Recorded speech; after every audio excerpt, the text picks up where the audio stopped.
আমরা নিয়ামতটা পাই না কেন? আমরা সুন্নত মোতাবেক সেহরিও করতে জানি না, আমরা সুন্নত মোতাবেক ইফতারিও করতে জানি না। সারাদিন ক্ষুধার্ত থেকে দেহের যতটুকু উপকার করি, ইফতারের সময় পেট ভরে খেয়ে, ইফতারের সময় দেখবেন অনেকে আছে খাওয়ার পরে মাগরিবের নামাজ পড়তে ইচ্ছে করে না, পেট লোড হবি লরিন মারিস। বলেন না রে ভাই, একটু বলেন না। এবার বলেন, খাবার একটা নিয়ম আছে না নাই? ওষুধ খাবার নিয়ম আছে না নাই? ডায়াবেটিসের ওষুধ খাবার নিয়ম আছে না নাই? ইনসুলিনের নিয়ম আছে না নাই? তো প্রত্যেকটা কিছুর যদি একটা নিয়ম থাকে, আপনাকে আমাকে বুঝতে হবে সেহরিরও একটা নিয়ম আছে, ইফতারেরও একটা নিয়ম আছে, রাতের খাবারেরও নিয়ম আছে, সকালের নাস্তারও নিয়ম আছে। আপনি আমি 12টায় নাস্তা করলে সেটা তো আর নাস্তার কোটার মধ্যে পড়ে না। একটু জোরে বলেন না রে ভাইয়া। দোস্ত আছে বলে রান্না করা যাবে না, একটা সিস্টেম আছে। আমরা যতই সিস্টেমের বাইরে যাচ্ছি, আমরা ততই দিন দিন অশান্তির মধ্যে ডুবে যাচ্ছি। কথা বলতে হবে, ঠিক কিনা? তো আমি সবার কাছে একটু বিনয়ের সাথে অনুরোধ রাখবো, প্রত্যেকটা কথা একটু ভালোবাসার সাথে মনের কান দিয়ে শোনার চেষ্টা করবেন। যেই নবীকে আল্লাহ তাআলা সমস্ত নবীদের ভিতর থেকে বাছাই করেছেন, তিনি আমাদের নবী রাহমাতুল লিল আলামিন। আল্লাহর সৃষ্টিতে বান্দার ক্যাটাগরিতে যত রকমের, যত চরিত্রের, যত পরিচয়ের বান্দা আছে, সবচাইতে হাই লেভেলের বান্দারা হচ্ছেন আল্লাহর ওলিরা। আল্লাহর ওলিদের চাইতে হাই গ্রেডের হচ্ছে তবে তাবি। বুঝার জন্য বলা, তবে তাবির চাইতে সিনিয়র হচ্ছে তাবি। তাবির চাইতে আজমতওয়ালা সাহাবী, সাহাবীদের চাইতে দামি হচ্ছে নবী, নবীদের চাইতে শ্রেষ্ঠ হচ্ছে রাসূল, আর আমাদেরটা হচ্ছেন রাসূলের রাসূল। আমরা যেটাকে পেয়েছি সেটা হচ্ছে ইমামুল আম্বিয়া, নবীদের নবী। তার মানে আল্লাহর সৃষ্টি জগতে আল্লাহ তাআলা দয়া করে আমাদেরকে এমন একটা নবী দান করেছেন, যেই নবীটা সৃষ্টি জগতে সবার চাইতে বেশি সম্মানিত। সুবহানাল্লাহ। এবার যার মনোযোগ দিবেন, এই আল্লাহ তাআলা এই নবীকে পাঠানোর জন্য যখন চিন্তা করেছেন, তো নবীর একটা নামের দরকার। ভাই একটু বলেন, নবীর একটা নামের দরকার। আল্লাহ তাআলা আমাদের নবীর জন্য একটা নাম নির্ধারণ করলেন, মুহাম্মদ সাল্লাল্লাহু আলাইহি ওয়াসাল্লাম। নবীজির নাম নির্ধারণ করলেন কে? আল্লাহ। একটু জোরে বলতে হবে। নবীর নাম রাখতেছেন আল্লাহ। একটু দামটা বুঝার চেষ্টা করেন না। নবীর নাম রাখতেছেন আল্লাহ। আপনার আমার নাম কে রাখছে? হুজুরে, মা বাবা, দাদা দাদি, নানা নানি, চাচা কাকা। নবীর নাম রাখছেন আল্লাহ। কোন আল্লাহ? যিনি হ বললেই দিন রাত হয়ে যায়। সুবহানাল্লাহ। হয় না? যিনি হ বললেই ছেলে মেয়ে হয়ে যায়, যিনি হ বললেই মরা জিন্দা হয়ে যায়, যিনি হ বললেই 1000 বছরের থাকা কবরের লাশ পর্যন্ত জিন্দা হয়ে দাঁড়ায় যায়, যিনি হ বললেই পাথরের ভিতর থেকে সালেহ আলাইহিস সালামের উটনি বের হয়ে যায়, যিনি হ বললেই ইউনূস নবী মাছের পেটের মধ্যে জিন্দা রয়ে যায়, যিনি একটি হ বললেই ঈসা নবী আসমানের মধ্যে উঠে যায়, অক্সিজেন ছাড়া জীবিত থাকার ব্যবস্থা হয়ে যায়, যিনি হ বললেই ইদ্রিস নবীর জন্য জান্নাতের দরজা খুলে যায়, যিনি হ বললেই ইউসুফ নবীকে রাজসিংহাসনে বসে দেওয়া যায়, সেই আল্লাহ নবীর নাম রাখছেন মুহাম্মদ।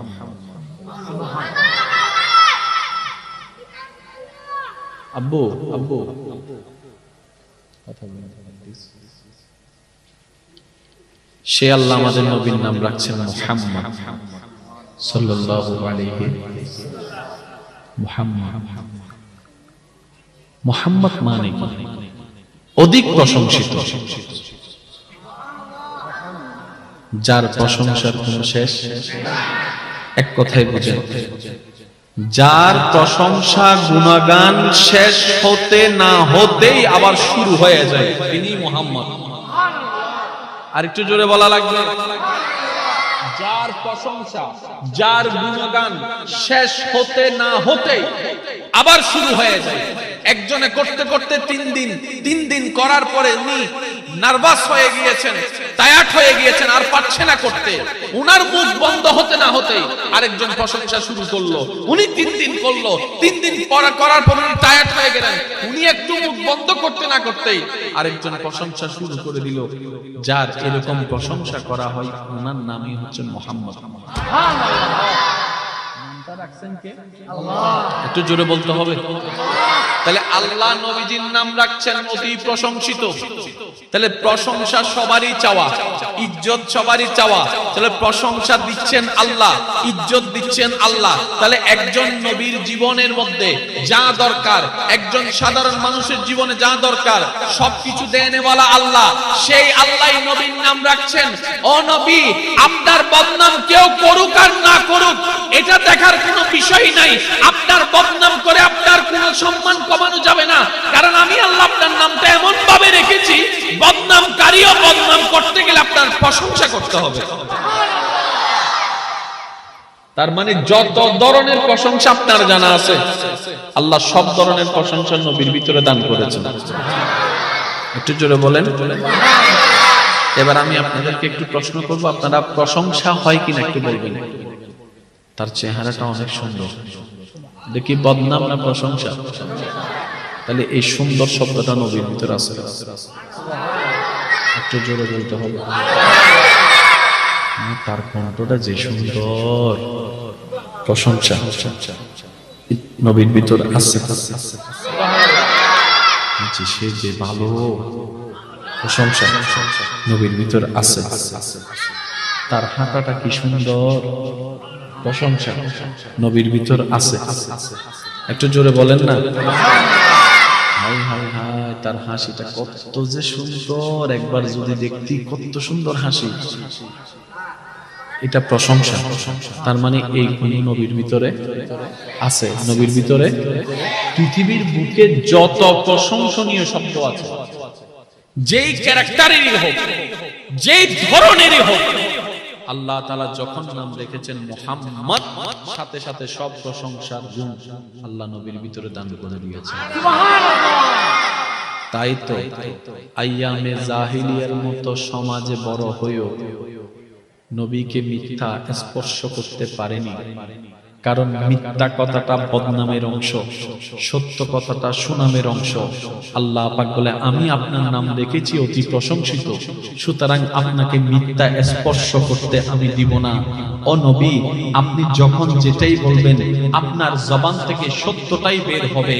আর কখনো যদি বাই চান্স হয় নাই, তারপরও এমনও শব্দ বের হয়ে যায় যেটা সত্যের সাথে মিল খায় না, আপনি নবী বলার সাথে সাথে ওইটাই আমি সত্য বানাই দিব।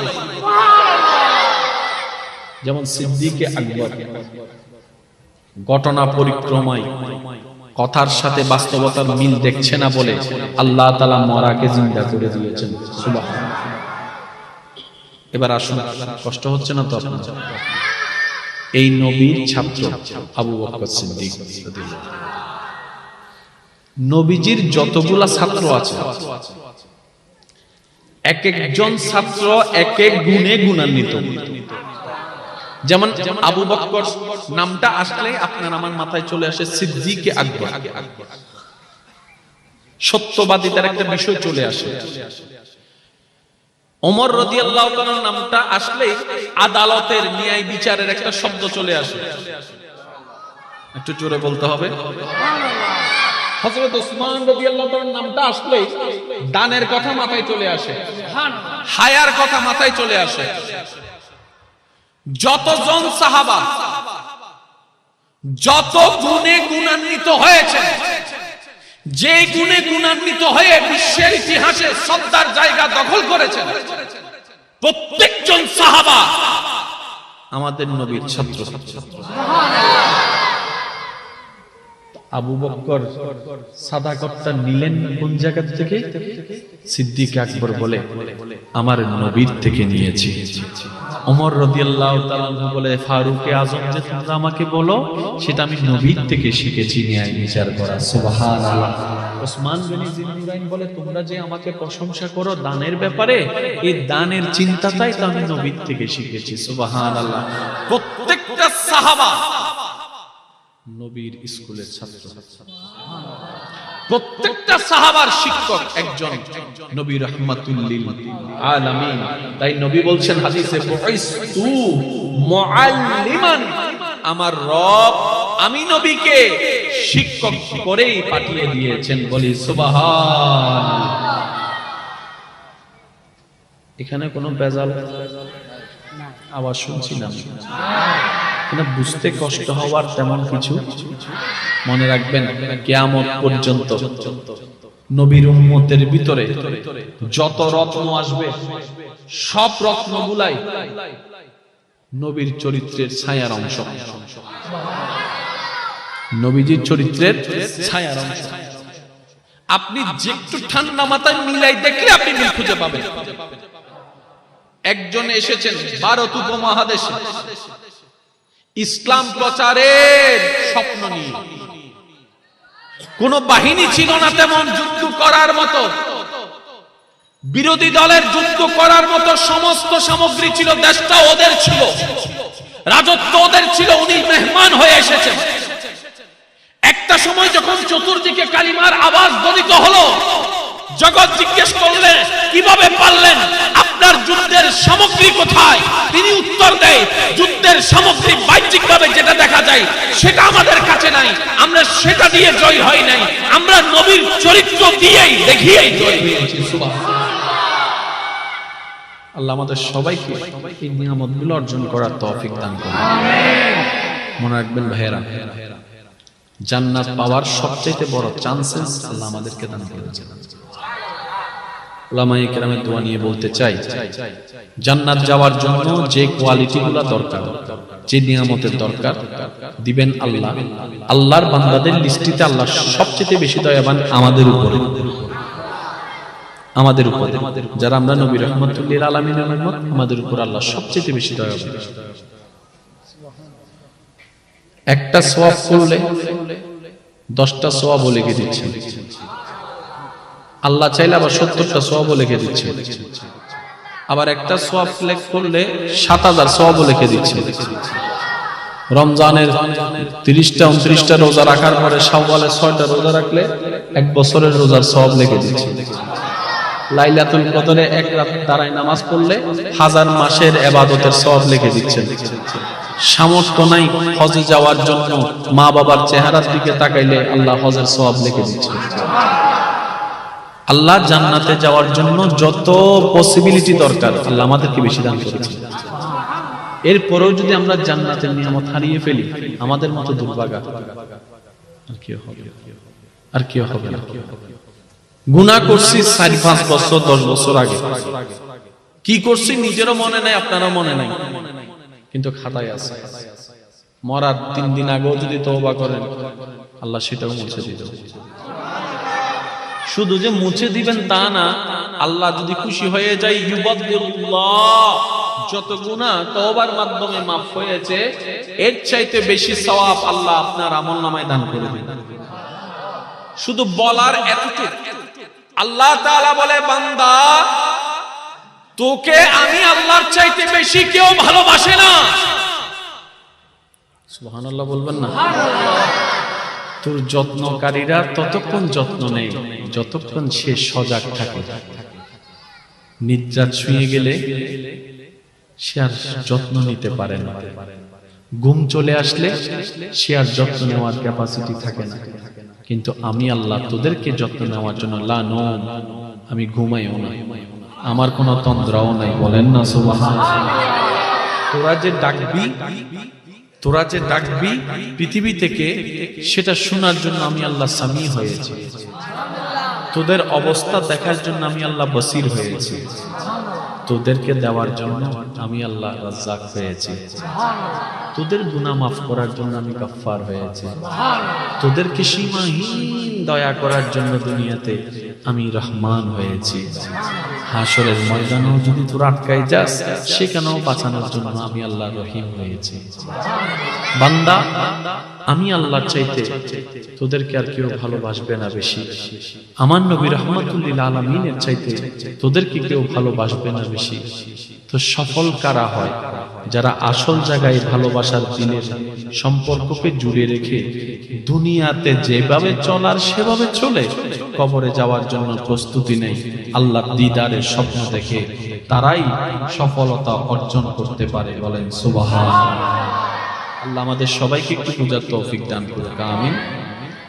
জগ মে জব আয়ে মোহাম্মদ ইসলাম জিন্দা হো গয়ে, জগ মে জব আয়ে মোহাম্মদ ইসলাম জিন্দা, भूतों ने सब कलमा पढ़ा, भूतों ने सब कलमा पढ़ा, काफिर मुसलमान हो गए, जग में जब आए मोहम्मद इस्लाम जिंदा हो गए।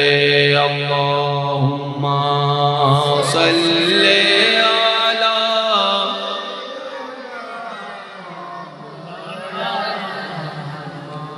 व अला आले।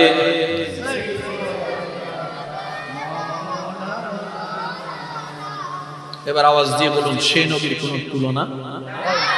একটু আওয়াজ দেন, সেই নবীর কোনো তুলনা, সেই নবীর উম্মতেরও কোনো তুলনা নাই। সেই নবীর উপর নাজিল হওয়া কিতাবেরও কোনো তুলনা নেই। বুঝবেন, সব জায়গায় তর্ক ঝগড়া চলে না। তর্ক ঝগড়া করারও একটা জায়গা নির্দিষ্ট আছে। আপনি আমি চাইলে এই জায়গা নিয়ে, মাহফিল করা নিয়ে তর্ক করতে পারি। কেন জানেন? এটা পরিবর্তন করা যাবে। একজন এসে বললেন যে স্টেজের দিকে করিস না, ওদিকে কর। যেটা পরিবর্তন করার ক্ষমতা রাখি সেটা নিয়ে তর্ক ঝগড়া করলে মানা যায়। তো বলেন না রে ভাইয়া। একজনে বলে যে মাহফিল এখানে করিস না, ওই ছাদে যাই কর। পরিবর্তন করার সুযোগ আছে না নাই? এখন যদি তুফান এসে ভেঙে ফেলে, সবকিছু উড়াই দেয়, একজনে বলে যে মসজিদের মধ্যে নিয়ে যা, চেঞ্জ করার সুযোগ। এটা নিয়ে তর্ক ঝগড়া করলেও মানা যায়। সূর্য পূর্ব দিকে উঠবে, হাজার ঝগড়া করলেও পরিবর্তন হবে না। এটা নিয়ে তো তর্ক করে কোনো লাভ। এবার আপনি সকালে সূর্য উঠলে সূর্যের প্রথম আলোটায় আপনার রুমের মধ্যে ঢুকে আপনার ঘুমের ডিস্টার্ব করে। এবার আপনি যদি সূর্য মামারে বলেন কানা সাইড করে শোনো, সূর্য মামা বলবে যে তুই সাইড হ। কথা বলতে হবে যে ভাইয়া। সূর্য মামা বলবে যে তুই সাইড কর, দরকার হলে রুম সাইড কর, দরকার হলে জানালা বন্ধ কর, দরকার হলে পর্দা দে, তুই কর, আমি করব না। কারণ আমি যার হুকুমে চলি, ওনার হুকুম না আসলে আমি বিন্দু পরিমাণ নড়া চড়া করব। এমপি বানিয়েছি আমরা ভোট দিয়ে, ভালো না লাগলে আবার আমরাই আন্দোলন করে নামাইতে পারি। কারণ বানানেওয়ালা যেহেতু জাহেরান, প্রকাশ্যে আমরা। একটু জোরে বলেন না। ইমাম বানানেওয়ালা আমরা, বক্তা বানানেওয়ালা আমরা, চেয়ারম্যান বানানেওয়ালা আমরা, নবী বানানেওয়ালা, নবী বানানেওয়ালা, নবী বানানেওয়ালা, রসুল বানানেওয়ালা। তো নবী রসুলকে আল্লাহ নিজে কেন বানালেন? নিজে কেন দায়িত্ব নিলেন? আল্লাহ বলে যে আমি যদি আমার বান্দাদের উপর নবুয়তের দায়িত্ব ছেড়ে দিয়ে নবী নির্বাচনে জামিল করি, তাহলে তারা জামিলা লাগাই দিবে। যখন পক্ষে থাকবে নবীর পক্ষে থাকবে, আর নাইলে বলবে যে নবীটাকে পথ থেকে সরাও। আল্লাহ পাক বলে যে আমি নবী বাছাই করার দায়িত্ব তোমাদেরকে দিব না। ইন্নাল্লাহ আস্তাফা আদমা, আদমকে আমি বাছাই করব, মূসাকে আমি বাছাই করব, ঈসাকে আমি বাছাই করব। সুবহানাল্লাহ বলেন না। দাউদকে আমি বাছাই করব, ইউসুফকে আমি বাছাই করব, ইসহাককে আমি বাছাই করব, ইউনুসকে আমি বাছাই করব, ইব্রাহিমকে আমি বাছাই করব, ইসমাইলকে আমি বাছাই করব, আদমকে আমি বাছাই করব, মুস্তাফাকে আমি বাছাই করব। এটা আমার অথরিটি। তোমরা হাজার দিনভর আন্দোলন করলো আদমের নবুয়ত যাবে না, এটা আমি তোমাদের নিয়ন্ত্রণে রাখি নাই। বড় চমৎকার একটা বিষয় দেখেন না, আল্লাহ বলে যে কোন নবী রাসূলে যা আছে কারো নিয়ন্ত্রণ আমি রাখিনি, সব আমার নিয়ন্ত্রণে রেখেছি। আর আমি আল্লাহ যাদেরকে বাছাই করেছি তারাই নবী, তারাই রাসূল। আর তোমরা বান্দারা তো জানো আমি আল্লাহর বাছাই কোনো ভুল নাই। সুবহানাল্লাহ, একটু বলবেন যদি বাছাই করতে বলে আমরা হইতাম ভোট দিবের সময় দিবে নাই, ভোট দেওয়ার পর চিন্তা করে কিল্লা দিলাম তো ভোট দিবে হয় না, নয় ওনারা কেন হন না বাজ বিয়ে গরিবের সময় না ফালাই ফালাই বাপ মা যুদ্ধ করে বিয়ে করি ফেলার দেয়, ওকে ছাড়া বাঁচবো না। বুঝছেন আমাদের তো ঠিক না। তারপরে বিয়ে যেতে তারপরে নদের হতা আমি ডাইরেক্ট সুইসাইড করে ফেলবো, যে বাদ বন্ধ করে দিয়ে হানা বন্ধ করে ইবেরে বিয়ে করছি, ইবেরে যুদ্ধ করি বিয়ে করি 6 মাস বাধা হতে বলিন কেনে বললাম তাই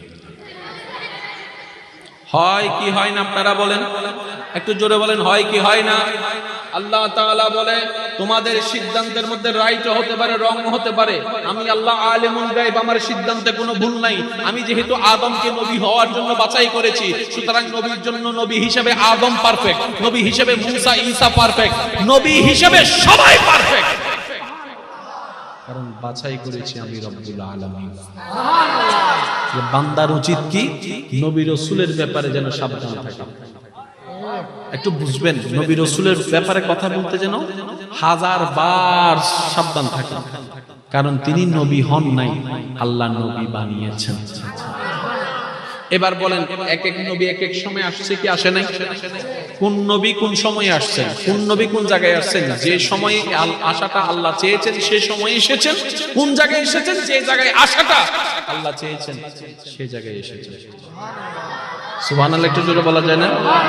যেমন মুসা নবীর ব্যাপারে আমরা শুনি বনি ইসরাইলের নবী, কি বলা হয়? আপনাদের কি একটু কষ্ট হচ্ছে ভাইয়া? নালে বলেন আমি শেষ করে দিচ্ছি, আমি যত দ্রুত চলে যেতে পারবো আমার নিজের বালা শেষ করে দিব। কষ্ট হচ্ছে আপনাদের? মুসা নবীর ব্যাপারে আমরা প্রায় সময় শুনি বনি ইসরাইলের নবী, বুঝবেন একটু, বনি ইসরাইলের নবী। কিন্তু আমাদের নবীকে কোনো গোত্রের নবী বলা হয় না, বাংলাদেশের নবী বলা হয় না, আফ্রিকার নবী বলা হয় না। নবীর ব্যাপারে যখন আসে রাহমাতুল লিল আলামিন, এটা আলামিনের নবী। ও আল্লাহ এক এক নবীকে এক এক ডিস্ট্রিক্ট দান করেছো, আমাদের নবীকে সব দান করলাম। আল্লাহ তাআলা বলে যাকে যেটা দান করেছি অতটুকু দান করেছি, তিনি যতটুকু লোড নিতে পারবেন আমি ততটুকুই দিয়েছি। তো আল্লাহ আমাদের নবীকে এত কিছু দিলেন কেন? বলে যে ওনাকে বানানোর সময় আমি সেভাবে বানিয়েছি যেন উনি সবকিছু লোড নিতে পারেন। আর একটু জোরে বলেন না সুবহানাল্লাহ। মুসা নবীর রাগের ব্যাপারে কম বেশি সবারই জানা, থাপ্পড় মেরে, একটু বলেন না রে ভাই, থাপ্পড় মেরে চৌকে ফেলে দিয়েছেন। এটা মুসা নবীর শান, এটা মুসা নবীর শান। আর অন্যদিকে আমাদের নবীকে তায়েফের ময়দানে আঘাতের পর আঘাত করা হচ্ছে। নবী বদদুয়া দেওয়া তো দূরের কথা, উল্টা ভবিষ্যৎ প্রজন্মের জন্য ঈমানের দোয়া করেছেন। শান এক একজনকে আল্লাহ পাক এক একভাবে শান দান করেছেন। একটু জোরে বলেন না সুবহানাল্লাহ।